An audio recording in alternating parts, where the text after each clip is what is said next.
Hello friends, क्या हालचाल, कैसे हैं आप सब। हम लोग जो है वो एक तैयारी कर रहे हैं अपना सीए फाउंडेशन, और सीए फाउंडेशन में एक सब्जेक्ट जो पढ़ रहे हैं जिसका नाम है लॉ।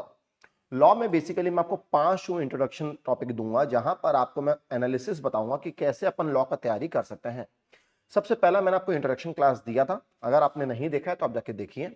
उसमें मैंने आपको बताया था क्यों बच्चों का लॉ में मार्क्स कम आता है और क्या क्या टेक्निक है जिससे हम लोग लॉ को बहुत अच्छे तरीके से पढ़ सकते हैं और बहुत अच्छा मार्क्स एग्जाम में स्कोर कर सकते हैं। तो वो जो है वो अपना एक इंट्रोडक्शन क्लास था। फिर मैंने आपको बात किया था कि मैं आपको और 4 क्लास दूंगा जहां पर मैं आपको बताऊंगा कि नोट्स कैसे बनता है, अपने को अगर स्टडी मैट रीड करना है तो कैसे रीड करना है। तो सबसे पहला चीज ये सोचो कि 2 तरह के बच्चे हैं जो लॉ का तैयारी कर रहे हैं। एक वो बच्चे हैं जिन्होंने क्लासेस लिया है, तो अगर वो क्लासेस लिए हैं तो कहीं ना कहीं उनके जो टीचर्स होंगे वो उनको अपना नोट्स देंगे, वो बच्चे को पूरा कंसेप्ट समझाएंगे, फिर वो बच्चे का टेस्ट लेंगे। तो मैक्सिमम जो मेहनत है उनके टीचर्स कर रहे हैं, और वो बच्चे जो है उनका एक ही फोकस रहता है कि यार हम लोग वो लॉ का जो नोट्स दिए हैं टीचर, जो टेस्ट ले रहे हैं उसके लिए अच्छे से तैयारी करें। पर एक सेकेंड सेट ऑफ बच्चे होते हैं जो बोलते हैं कि भैया थ्योरी पेपर है, थ्योरी तो हम खुद से कर लेते हैं, तो हमको क्लासेस का दरकार नहीं है। तो वो बच्चे अगर क्लासेस नहीं ले रहे तो वो अपना तैयारी कैसे करेंगे। तो उसके लिए जब हम सीए का तैयारी करते हैं तो उसमें कुछ थ्योरी पेपर होता है, कुछ प्रैक्टिकल पेपर होता है। थ्योरी पेपर नो डाउट बच्चे कोशिश करते हैं कि वो खुद से कर लें। आजकल का जमाना अलग है, कुछ 50% वैसा होता है, लेकिन कोई मैटर नहीं करता है कि आप क्लास लो नहीं लो, आप ले रहे हो तो भी ये टेक्निक फॉलो करो, क्लास नहीं ले रहे हो तो भी ये टेक्निक फॉलो करो। टेक्निक ये बोलता है कि आप क्या करो, सबसे पहले कोई भी अगर थ्योरी से पढ़ रहे हो तो उसमें देखो आपका सिलेबस में कितने चैप्टर्स हैं। अगर मैं लॉ का बात करता हूं तो लॉ में हम लोग का 7 चैप्टर्स है। कितने चैप्टर है? 7। तो मेरे को इतना पता है कि ये 7 चैप्टर पढ़ के मेरा 100 मार्क का एग्जाम में गिरेगा। पर मजा का बात क्या है, ये 7 चैप्टर क्या इक्वल इंपॉर्टेंस का है? The answer is no. कोई चैप्टर होगा जो 5 मार्क का होगा, कोई चैप्टर होगा वो 15 मार्क का होगा, कोई चैप्टर होगा 25 मार्क का होगा, कोई चैप्टर होगा 35 मार्क का। तो हम लोग को, क्योंकि हम लोग अपना तैयारी कर रहे हैं, तो हम लोग को यह भी आइडेंटिफाई करना है कि हम जो चैप्टर पढ़ रहे हैं वो एग्जाम में कितना मार्क्स से गिर रहा है। ये बहुत इंपॉर्टेंट पॉइंट है जो मैक्सिमम बच्चे ध्यान देते नहीं है। इसमें एक और चीज जो फैक्टर इफेक्ट करता है वो फैक्टर इफेक्ट करता है टाइम। एक फैक्टर इफेक्ट करता है मार्क्स, एक फैक्टर इफेक्ट करता है time. What is the factor affecting time? देखो, कुछ बच्चों का एग्जाम 2 महीना बाद होगा। अब क्या 2 महीना में उनके पास इतना सफिशिएंट टाइम है कि वो बैठ के पूरा 7 चैप्टर का स्टडी मैट पढ़ेंगे? The answer is no. उनके पास टाइम बहुत कम है, क्योंकि उनको खाली लॉ नहीं पढ़ना है, उनको बाकी सारा सब्जेक्ट भी पढ़ना है। लेकिन कुछ बच्चे वो होंगे जिनको लॉ तो करना है पर एग्जाम उनका 5 महीना बाद है। तो अगर एग्जाम 5 महीना बाद है तो वी हैव सफिशिएंट टाइम, क्योंकि सीए इंस्टीट्यूट खुद बोलते हैं कि अगर आप फाउंडेशन के लिए एनरोल कराते हो तो आप 4 महीना 5 महीना आपके लिए सफिशियंट है तैयारी करने के लिए। तो अगर अपने पास 5 महीना है तो आप अभी से अपना एक टेबल बनाइए, टाइम टेबल बनाइए, जिसमें कि आप कितना दिन पढ़ोगे, कैसे पढ़ोगे, कौन सा चैप्टर पढ़ोगे, वो आप बैठ के एनालिसिस करोगे। ठीक है। अब सोच लो, थ्योरी पेपर है, आपने अभी तक कुछ पढ़ा नहीं है, तो सबसे पहला चैप्टर जो खोलना चाहिए वो खोलना चाहिए चैप्टर 1। क्योंकि यार अगर इंस्टीट्यूट कोई चैप्टर 1 दिया है तो पक्का कोई ना कोई रीजन से दिया है। तो इसीलिए कभी भी सेकंड चैप्टर थर्ड चैप्टर मत खोलना। आप हमेशा जब भी शुरू करते हो कोई भी थ्योरी सब्जेक्ट कोई भी, तो वहां पर आप हमेशा पहले चैप्टर से शुरू करना। तो चलो, पहला चैप्टर का नाम है इंडियन रेगुलेटरी फ्रेमवर्क। अब जब ये चैप्टर का नाम ये है तो हम लोग को देखना पड़ेगा कि यहाँ पर कितने पेज का चैप्टर है। तो जब कंटेंट्स हम लोग देखते हैं तो वहां पर दिया हुआ है कि ये चैप्टर जो है वो 1 से लेकर 12 पेज का है। यानी कि आपका दिमाग में एक एस्टिमेट जा रहा है कि आपको 12 पेज पढ़ना पड़ेगा। और जब हम चैप्टर्स में जाते हैं तो देखिए, चैप्टर में यहां पर शुरू हुआ है इंडियन रेगुलेटरी फ्रेमवर्क, और अगर पेज काउंट करते हैं तो यहां पर 12 पेज तक तो टेस्ट या नॉलेज शुरू हुआ। टेस्ट या नॉलेज का मतलब है क्वेश्चन आंसर दिया, मतलब उससे पहले जो है वो आपको पढ़ना है और उसके बाद इंस्टीट्यूट ने टेस्ट या नॉलेज बनाया है। तो टोटल ये चैप्टर जो चल रहा है वो बुक में चल रहा है 14 पेज के। यानी आप कभी भी एस्टिमेट करोगे ना तो ये एस्टिमेट मत करना कि यार 12 पेज का है। आपका एस्टिमेट ये होगा कि कुल मिला के जो चैप्टर है वो चैप्टर है 14 पेज का। सबसे पहला चीज तो एस्टिमेट होगा 14 पेज का। तो अब अगर मैं ये चैप्टर पढ़ रहा हूं तो इसमें 14 पेज है। ठीक है। अब ये 14 पेज मैं कितना दिन में खत्म करूंगा? सबसे पहला चीज है मैं कितना दिन में खत्म करूंगा। तो ये आपको एनालिसिस करना है कि सोचिए आपका एग्जाम 100 मार्क का है। ठीक है। तो एक दिन में कम से कम 1 मार्क तो तैयारी करोगे, तब तो भाई 100 दिन में खत्म होगा। 100 दिन यानी कि 3 महीना के आसपास खत्म होगा, 3 महीना से ऊपर। तो कहीं ना कहीं आपको यह एनालिसिस लेना है कि लॉ में, ठीक है, 4 से 5 पेज एक दिन का आपका होना चाहिए। इतना होना चाहिए, ये आपका एवरेज है। ठीक है, मिनिमम आप रखोगे तो 3 रख देना, मैक्सिमम रखोगे तो 6-7 रख देना, 8 रख देना, 10 रख देना, डिपेंडिंग एक बच्चा कैपेसिटी कितना है। पर एवरेज में अगर आप देखते हो तो 4 से 5 पेज आपको करना पड़ेगा। ठीक है, तो सोचो अपन एवरेज ले रहे हैं 4 पेज, तो अगर आप एवरेज में 4 पेज दिन का पढ़ते हो तो आपको मोटा मोटी 3.5 डेज इसके ऊपर मेहनत करना पड़ेगा। यानी आपका 3.5 दिन में ये चैप्टर खत्म हो जाएगा, सीधा सा कहानी है। अगर आप इसको घटा के बोलते हो कि भाई मैं एक दिन में 3 पेज पढ़ूंगा, तो ये कहीं ना कहीं 5 दिन लग जाएगा। और इसको बढ़ा के आप बोलते हो मैं 5 पेज करूंगा एक दिन में, तो कहीं ना कहीं 3 दिन होगा। तो ये जो टाइम है कि आप पर डे कितना पेज पढ़ रहे हो वो बहुत मैटर करता है आपका डेज निकालने में। ठीक है, अब आपने एक टारगेट ले लिया कि आप 3.5 दिन में खत्म करोगे, लेकिन ये 3.5 दिन में पढ़ के ये चैप्टर कितना मार्क का आ रहा है? तो मजा का बात है, चैप्टर 1 गिरता है 5 मार्क का। कितना मार्क का? 5 मार्क का।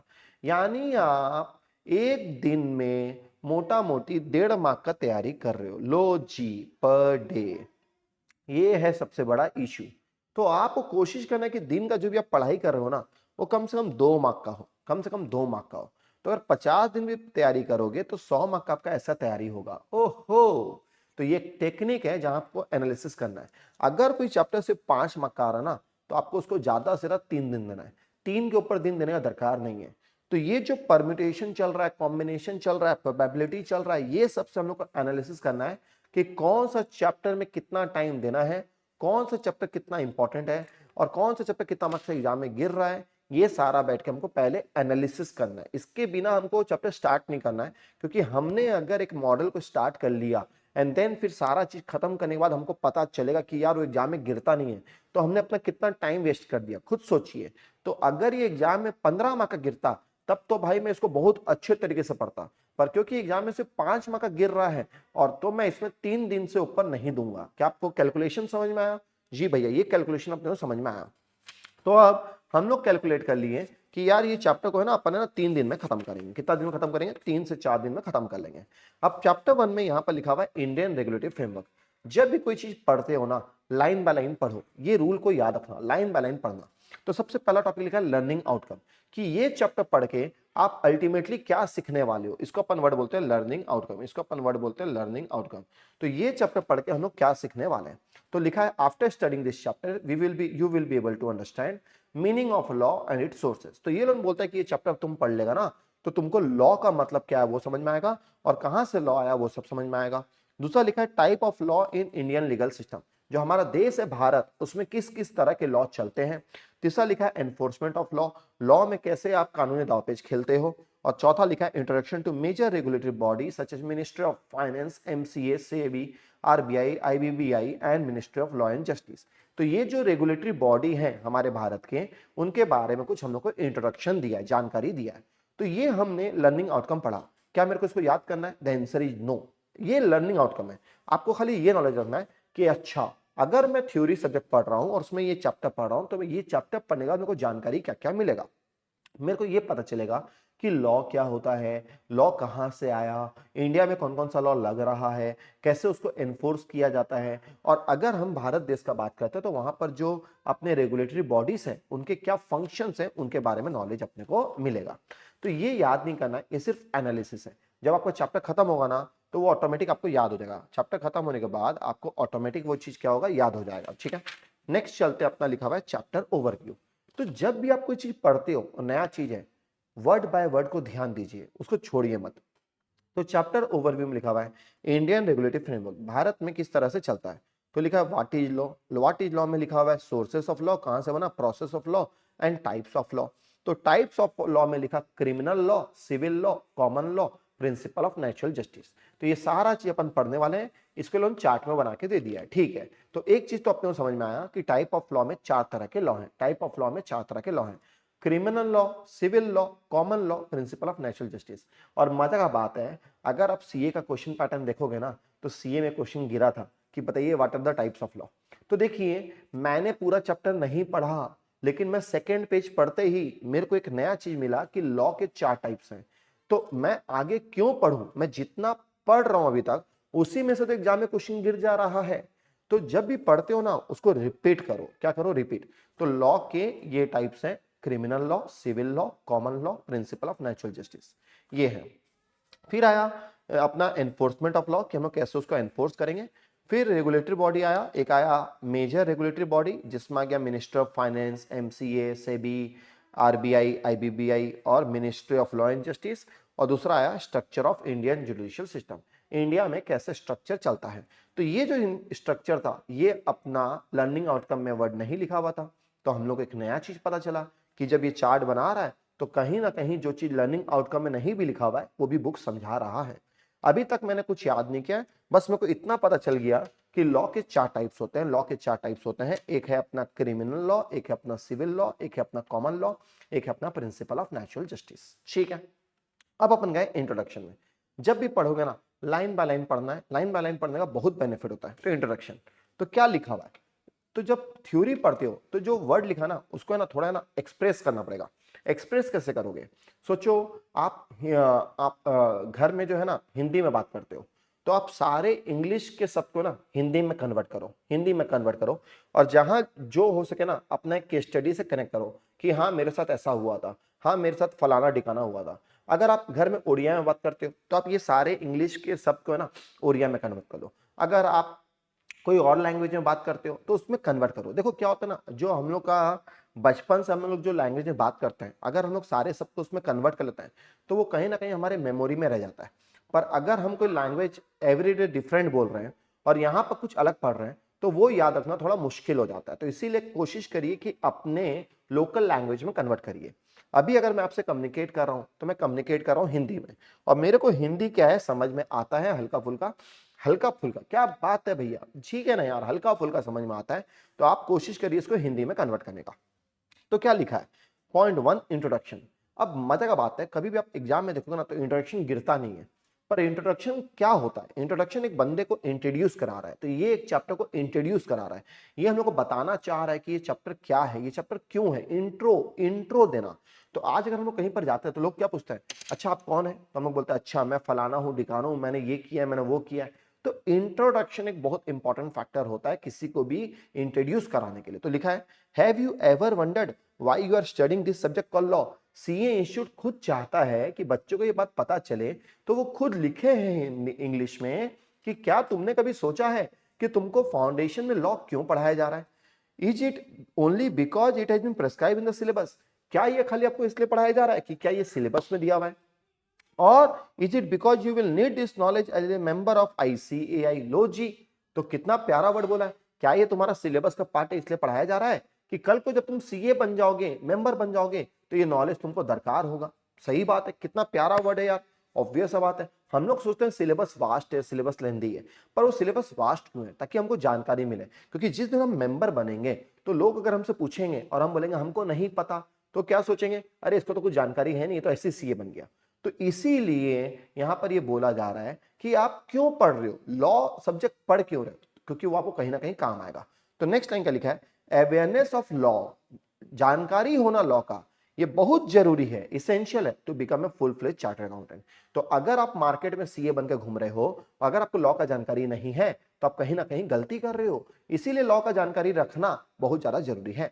This is because chartered accountant is the first level of contact on many legal matters. तो अगर कोई भी कंपनी में कोई भी लीगल मैटर्स आता है, कानूनी दाव पेच आता है, तो सबसे पहले कंपनी किसको अपॉइंट करता है, किसके पास जाता है पूछने के लिए, जानकारी लेने के लिए, तो वो जाता है सीए के पास। तो सीए का बहुत बड़ा रोल होता है। So we should possess knowledge of law, तो हमारे पास लॉ का नॉलेज होना चाहिए, so that we can advise our management, ताकि हम उनको ज्ञान दे सकें, उनको एडवाइस कर सकें, उनको बता सके कैसे क्या करना है, and clients on legal matter at A basic और थ्रेशोल्ड लेवल। तो अगर किसी को लॉ का जानकारी नहीं है और वो कहीं पर भी कानूनी दांवपेच में फंसता है तो वो हमारे पास आएगा। तो हम जानकार होने चाहिए, अगर हम जानकार हैं तो हम उसकी समस्या का समाधान कर देंगे, उसको जो नॉलेज चाहिए वो हम उसको प्रोवाइड कर देंगे। इसीलिए हमको लॉ पढ़ाया जा रहा है, हमको अवेयरनेस दिया जा रहा है। कितना प्यारा वर्ड है। तो अब मैंने ये और ये दोनों खत्म कर लिया। Next line, some of you may later wish to specialise in a subject called taxation. आप में से कुछ बच्चे होंगे जो बाद में आप है ना कोशिश करो कि यार मेरे को है ना एक सब्जेक्ट है टैक्स, उसमें ना मेरे को महारथी बनना है, स्पेशलाइज करना है, मेरे को वो सब्जेक्ट ना बहुत पसंद है। क्योंकि अल्टीमेटली जो भी देश में मैटर होता है, इनकम टैक्स, जीएसटी, ये सब के मैटर होते हैं, तो इसमें कमाई अच्छा होता है। तो आप बोलोगे यार मेरे को है ना इसमें एक्सपर्ट बनना है। Remember, tax law are also law. देखिए याद रखिए, आपने जो टैक्स कानून दाव पे जो पढ़ रहे हो ना, वो भी तो कानून है। तो कानून तो है, तो टैक्स भी एक तरह का कानून है। टैक्स के जो प्रोविजन है वो लॉ है। In order to become an expert in taxation, you should possess a basic awareness of the legal and regulative framework of our country. तो अगर आपको टैक्स में एक्सपर्ट बनना है तो आपको हमारा देश का जानकारी होना चाहिए, क्या देश में नियम चल रहे हैं, क्या कानून चल रहे हैं। अगर आपको ये जानकारी नहीं है तो आप टैक्स का नॉलेज नहीं दे सकते हो। The purpose of a regulative framework is to provide, ये बहुत प्यारा वर्ड है। तो अभी तक ये तो जो दे रहे थे नॉलेज दे रहे थे, पर मेरे को ये वर्ड बहुत प्यारा लग रहा है, जो पर्पस है रेगुलेटिव फ्रेमवर्क का, is to provide a set of uniform rules. तो हम लोग को रेगुलेटिव फ्रेमवर्क इसलिए बनाया गया है ताकि जो नियम कानून हो वो सबके लिए एप्लीकेबल हो, इक्वल एप्लीकेबल हो।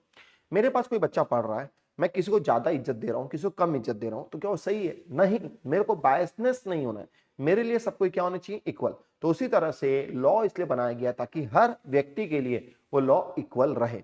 And regulation that will govern the conduct of people interacting with each other in personal as well as business relationship। तो रेगुलेटरी फ्रेमवर्क इसलिए बनाया गया है ताकि हर व्यक्ति, भले ही वो पर्सनल लेवल में काम कर रहा है, भले ही वो बिजनेस लेवल में काम कर रहा है, पर वो एक सेट ऑफ यूनिफॉर्म रूल्स को फॉलो करेगा और बिजनेस में अपना काम करता रहेगा। ठीक है भैया। नेक्स्ट, डाउन द एजेस, जैसे से वक्त बीतते गया, mankind had evolve from a hunter gatherer society through agriculture and industrial revolution to a complex social framework. पहले क्या होता था? पहले हम खेती बाड़ी करते थे, फिर हमने मैन्युफैक्चरिंग सेक्टर वेक्टर सेटअप किया, और अब कहीं ना कहीं कॉम्प्लेक्स हो रहा है, क्योंकि आप खेती बाड़ी भी कर रहे हो, बिजनेस भी कर रहे हो, आप पढ़ा भी रहे हो, तो कहीं ना कहीं लोग अब मल्टी डायमेंशनल होते जा रहे हैं। Throughout this journey, we have always needed law and regulation to guide us the right course of conduct as well as to identify violation and punish them। तो ये जो हमने अपने सोसाइटी में हम जीवन में आगे बढ़ते जा रहे हैं, तो हमको कुछ नियम कानून चाहिए जिससे हम किस तरह से बिहेव करें, हमारा कंडक्ट कैसा हो, हमको जानकारी हो। और जो व्यक्ति इस नियम कानून को फॉलो नहीं करता है, उसको, अगर वो वायलेट कर रहा है नियम कानून को, तो उसको पनिश करिए। क्या करिए? Punish. If we talk about ancient law, on the basis of information available from different sources, Code of Hammurabi, ये वर्ड को याद रखो, code of Hammurabi is known as the oldest law in written form. तो यार अगर तुम पुराने जमाने में जाओगे तो वहां पर आपको अलग तरीके से इंफॉर्मेशन मिलेगा। तो उसमें एक पता चलेगा कोड था, किसका? हम्मुरबी का था। ठीक है, वो एक ओल्डेस्ट लॉ था। King Hammurabi rule Babylon. अरे यार ये वर्ड है ना, बहुत जोरदार वर्ड है। अगर आप जीवन में कभी एक नॉवेल पढ़ोगे ना, नॉवेल वर्ड, तो उसमें है the richest man in Babylon. क्या किताब है यार, माँ कसम जोरदार किताब है। तो वो किताब तो जरूर से पढ़ना, जरूर से पढ़ना। तो ये जो है ना, ये किंग, ये राजा था कहाँ का? बेबीलोन का। For the period from 1792 BC to 1758 BC, he carved the code of bulky stone slabs। ले भाई, ये लाइन वहां भी लिखा था, स्टोन स्लैब्स। ठीक है, तो पत्थर में वो कुछ किया था कोड को। In order to place this stone on different place all over the city so that public में have the knowledge of code. लो जी, उसने कुछ कोड बनाया, उसने क्या किया, पत्थर में उसको लिखवा दिया और हर जगह में डिस्प्ले में रख दिया। ही ऑल्सो अपॉइंट जजेस to check whether public is following the law और नॉट। तो ये जो किंग था हम्मुरबी, ये किताब जरूर से पढ़िएगा, the richest man in Babylon. ये आपसे एक रिक्वेस्ट है, जरूर से पढ़िएगा। ठीक है, ये क्या किया, वो कोड हर कोई फॉलो करे, इसलिए हर जगह में वो कोड को उसने क्या किया, पत्थर से गड़वा दिया। ठीक है। In 450 BC, a set of law was engraved on 12 bronze tablet in Rome।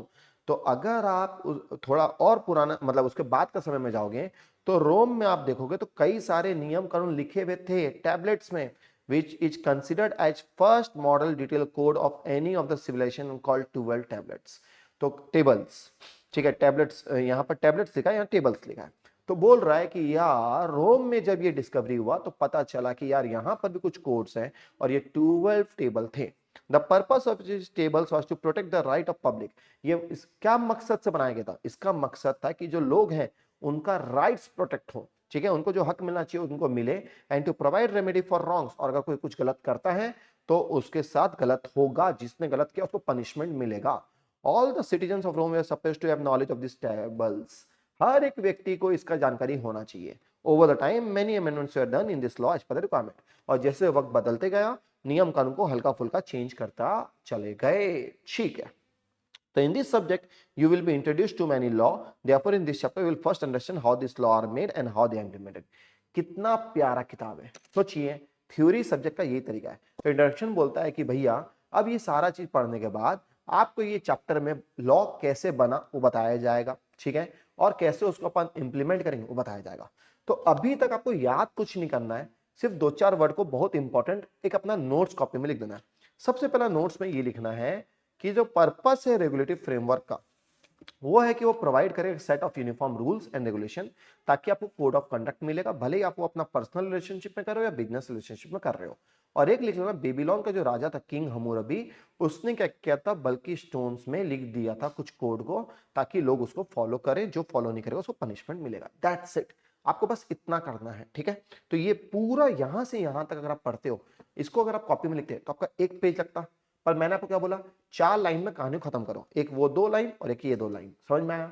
तो ये बनता है नोट्स। तो पहले आपको पूरा चैप्टर का जानकारी होना चाहिए, देन फिर आपको नोट्स बनाना चाहिए। हम लोग गलती ये करते हैं ना, हम लोग पहले पढ़ लेते हैं नोट्स और फिर चैप्टर को पढ़ते हैं नहीं, और अगर कहीं से क्वेश्चन आ गया बाहर से, नोट्स के बाहर से, हम लोग बोलते हैं अरे यार ये तो हमको पढ़ाया नहीं गया था। देखो कैरियर मेरा है तो बनाना मेरे को है, तो कौन पढ़ाया नहीं पढ़ाया उससे मेरे को मैटर नहीं करता, मैटर करता है मैं अगर सीए का एग्जाम दे रहा हूं ना, तो मैं अपना तैयारी बहुत अच्छी तरीके से करूंगा, ठीक है। अब नेक्स्ट टॉपिक क्या है, what is law. Law is a set of obligation, ये एक तरह का ऑब्लिगेशन है, नियम कानून जो फॉलो करना पड़ेगा, एंड ड्यूटीज वो काम काज जो आपको फॉलो करना पड़ेगा, impose by the government for securing welfare and providing justice to society. तो ये सरकारें बनाती हैं, सरकारें गवर्नमेंट बनाती है, ताकि लोगों को जो है उनका फायदा हो, और अगर किसी कुछ गलत हो रहा है तो उसको जस्टिस मिले, ठीक है। Indian legal framework reflect the social, political, economic, cultural aspect of our vast and diversified country। क्योंकि भैया हमारा भारत जो है उसमें सोसाइटी का अपना रोल होता है, पॉलिटिक्स का अपना रोल होता है, इकोनॉमिक्स का अपना रोल होता है, कल्चरल का होता है, लीगल का अपना रोल होता है। तो यहाँ पर बहुत वास्ट नॉलेज आपको दरकार होगा, और ये कंट्री जो ये डाइवर्सिफाइड है, सबके अपने अपने नियम हैं, तो यहाँ पर आपको बहुत कुछ लॉ के बारे में जानकारी मिलता रहेगा। नेक्स्ट टॉपिक आया सोर्सेज ऑफ लॉ। तो देखो हमने 2 टॉपिक पढ़ा, अब मोटा मोटी अपने यहां से शुरू किए, अपने लर्निंग आउटकम पढ़े, इसको अपने को याद नहीं करना है, अपन तो अभी मीनिंग ऑफ लॉ पढ़ रहे हैं और सोर्सेस पढ़ रहे हैं, तो ये जो है ये आपको एक दिन में खत्म करना है, ठीक है। फिर आपने यहाँ पर पढ़ा, आपको पता चला 4 तरह के लॉ होते हैं, क्रिमिनल, सिविल, कॉमन, प्रिंसिपल। फिर आपने ये पढ़ा, इसमें आपको ये वर्ड जो पसंद आया इसको आपने साइड लिखा, और ये बेबीलोन का किंग का नाम इसको साइड रखा। फिर आप लॉ में खाली ये यहाँ से यहाँ तक अपना नोट्स बना लीजिएगा कि लॉ क्या बोलता है, दैट्स इट। अब आ गया सोर्सेस ऑफ लॉ। तो कहीं ना कहीं आप अगर देखो, अभी हम लोग को 22 से 25 मिनट होने वाला है, और यहाँ पर 22 से 25 मिनट में आपने 2 पेज पूरा कंप्लीट कर लिया, और ये तीसरा पेज आपका खत्म होने वाला है, ठीक है। तो कहीं ना कहीं आप आधा घंटा से में आप 3 पेज कर रहे हो, तो ऑन एन एवरेज आप अगर 30 मिनट में 3 पेज पढ़ रहे हो, तो हर अपना 10 मिनट में आपका एक पेज कंप्लीट हो रहा है। यह है लॉजिक, यह है लॉजिक।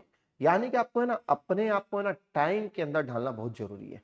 आप जब सारा चीज कैलकुलेशन माइंड से करोगे ना, तो आपको बहुत कुछ समझ में आएगा। और जब हम कैलकुलेशन करते नहीं है, हम बोलते ठीक है ना, पढ़ना है 3 पेज पढ़ना है, 2 घंटा लगा दे रहे, अरे नहीं यार, तुमको ये 3 पेज पढ़ने में आधा घंटे के ऊपर नहीं लगाना है।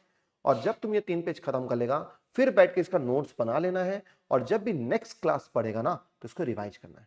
तो लॉ इस तरीके से पढ़ा जाता है बुक से। तो जब भी आप लॉ या कोई भी थ्योरी से वक्त तैयारी करते हो, begin from the first page, target लीजिए कि 3 पेज पढ़ूंगा, कोशिश करिए एवरेज में 10 मिनट में एक पेज खत्म होना चाहिए। कोई चीज है तो उसको अपने पास से कनेक्ट करिए कि हाँ ये टॉपिक क्या बोल रहा है, वो टॉपिक क्या बोल रहा है। जैसे यहाँ पर बेबीलोन आया था, तो मैंने एक किताब पढ़ा था, तो मैं उससे कनेक्ट कर लिया, तो ऐसे आप भी कनेक्ट करिए। आपने कुछ वर्ड पढ़ा जो आपके जीवन में कुछ हुआ होगा, तो उससे कनेक्ट कर लो, एग्जाम्पल बनाओ, फ्रेमिंग बनाओ, और जो ये पूरे कहानी में जो इंपॉर्टेंट है ना, उसको बैठ के एक नोट्स कॉपी में लिख लो, उसको बैठ के एक नोट्स कॉपी में लिख लो। ये है तरीका लॉ पढ़ने का। भैया एक आखिरी एग्जांपल दो, एक मस्त एग्जांपल सुनो। आप गए कोई दुकान में पान खाने के लिए, आपने उससे पान लिया, उसने आपसे 25 रुपया 20 रुपया ले लिया। आप खा, और खाने के बाद आपने उसका रस तो लिया, आपको बहुत अच्छा लगा, लेकिन जो कचड़ा बच जाता है सुपारी उपारी, आप उसको क्या करते हो, उसको खाते हो? आप बोलते हैं नहीं यार चल हो गया फेंको। तो कहने का मतलब है आपने पहले सब चीज को अपने अंदर डाला, सब चीज को अपने अंदर डाला, तो सब चीज को मतलब आपने पूरे लॉ का चैप्टर 1 को पूरा लाइन बाय लाइन रीड किया। ये है सब चीज को अंदर डालना। फिर जो आपको अच्छा लगा वो आपने कंज्यूम कर लिया, कंज्यूम मतलब निगल लिया, ले लिया, अंदर ले लिया। तो जो जो अच्छा लग रहा है उसका नोट्स बनाओ, उसको याद कर लो, उसको मेमोरी के अंदर रख लो। और जो उतना रेलिवेंट नहीं था आपके लिए, तो जो कचड़े बच गए थे आपके, ठीक है, वो क्या था, वो आपके लिए उतना रिलेवेंट नहीं था क्योंकि आपने उसका मसाला का जो पूरा जड़ था उसको आपने कंज्यूम कर लिया था। अब वो जो आपके बच गए बाय प्रोडक्ट उसको आपने क्या किया, फेंक दिया, वो आपके लिए उतना रिलेवेंट नहीं है। तो ऐसे कुछ चीज इंपॉर्टेंट है, कुछ चीज इंपॉर्टेंट नहीं। तो जैसे इंट्रोडक्शन है, तो इंट्रोडक्शन में ये सब जो मैं पढ़ा, ये सब मेरे लिए उतना रिलेवेंट नहीं है भाई, मैं समझ गया, मेरे को नॉलेज मिल गया, तो अब मेरे को इसको याद नहीं करना है। पर ये जो चीज है ये मैं कंज्यूम करूंगा, ये वर्ड मेरे को याद करना है, ये जो बेबीलोन का है ये मेरे को याद करना है, लॉ का ये जो 2 लाइन है ये मेरे को याद करना है। तो इस तरह से अगर आप थ्योरी से पढ़ोगे ना, मैं चैलेंज करता हूं आप अच्छे से अच्छे को टक्कर दे सकते हो। और ऐसे करके एवरीडे पढ़िए, एवरीडे पढ़िए, आपको ऑटोमेटिक थ्योरी पेपर से प्यार हो जाएगा। ठीक है, जब आप सीए इंटर करोगे ना तो एक सब्जेक्ट आता है स्ट्रेटेजिक मैनेजमेंट। ये 50 मार्क 40 मार्क जो भी मार्क्स का होता है, ये इतना बेहतरीन बुक है स्ट्रेटेजिक मैनेजमेंट। यानी कि खुद के लिए स्ट्रेटेजी बनाइए, स्ट्रेटेजी बनाने के लिए क्या क्या चीजों का दरकार होता है यार, ये सब चीज जब इंस्टीट्यूट डालता है ना, और ये सब जब तुम खुद पढ़ते हो ना, खुद एनालाइज करते हो, खुद सोचते हो कि ये ऐसा क्यों हुआ, काहे हुआ, इसके पीछे क्या रीजन है, तब तुम देखोगे तुम्हारा नॉलेज पूरा एकदम जोरदार तरीके से झूमेगा। तो ये नॉलेज बेस्ड है और थ्योरी को बहुत अच्छे तरीके से करना चाहिए। जब आप थ्योरी को पूरा लाइन बाय लाइन पढ़ लिए, पहला चीज। दूसरा, आपने इसका नोट्स बना लिया। तीसरा, आपने इसका नोट्स को याद कर लिया। चौथा, आपने सेक्शन नंबर भी याद कर लिया। पांचवा, आपने कोई रेफरेंस बुक भी कर लिया। तो भाई बताओ तुम्हारा एग्जामिशन आएगा कि नहीं आएगा? ऑब्वियस सा बात आएगा। तो एग्जामिशन लोगों के आते हैं, पर उसके लिए अपने को हार्डवर्क करना पड़ेगा। बिना हार्डवर्क का भाई किसी को कुछ नहीं मिलता, तो हमको क्यों मिलेगा? तो इसीलिए इस तरह से तैयारी करिए। मैं उम्मीद करता हूं आपको जो सेकंड क्लास है आज का, कि पढ़ते कैसे हैं, अगर आपके पास सफिशिएंट टाइम है 5 मंथ्स, तो भाई लाइन बाय लाइन पढ़ना शुरू करो, स्टडी मैट को उड़ाओ। स्टडी मैट को लाइन बाय लाइन पढ़ोगे ना, इतना तगड़ा नॉलेज मिलेगा ना कि आप खुद सोचोगे कि यार क्या मजेदार चीज है, और बनाने वाले ने क्यों बनाया है, वो बहुत मैटर करता है। तो इस तरीके से पढ़िएगा। ये है आपका आज सेकंड क्लास, जहां पर आपको बताया गया कि यार कैसे लॉ को पढ़ा जाता है। ठीक है, इस तरह से हर दिन 3 पेज 5 पेज जैसा आपका कैपेसिटी है वैसे पढ़िए, एंड देन फिर हम लोग नोट्स में जाएंगे। तो ये है सेकंड क्लास। मैं उम्मीद करता हूं मैं जो आपको अच्छा क्लास समझ में आया होगा। ठीक है दोस्तों, thank you so much friends, have a nice day, take care.